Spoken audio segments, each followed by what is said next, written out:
Le peuple qui marchait dans les ténèbres voit une grande lumière. Sur ceux qui habitaient le pays de l'ombre de la mort, une lumière resplendit. Tu rends le peuple nombreux, tu lui accordes de grandes joies.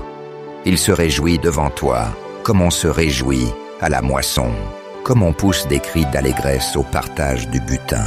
Car un enfant nous est né, un fils nous est donné, et la domination reposera sur son épaule.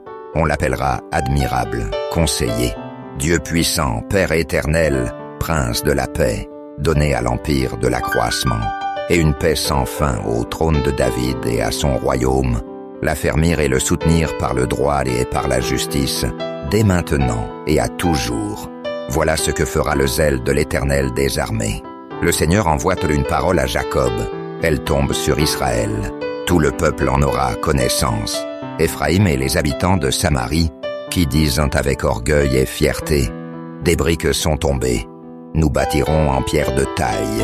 Des sycomores ont été coupés, nous les remplacerons par des cèdres.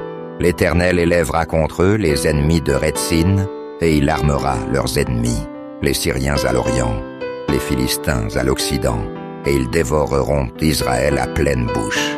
Malgré tout cela, sa colère ne s'apaise point, et sa main est encore étendue, car la méchanceté consume comme un feu, qui dévore ronces et épines.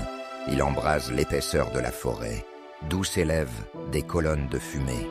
Par la colère de l'Éternel des armées, le pays est embrasé, et le peuple est comme la proie du feu. Nul n'épargne son frère.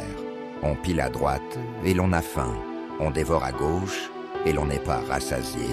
Chacun dévore la chair de son bras. Manassé dévore Éphraïm, Éphraïm Manassé, et ensemble ils fondent sur Juda.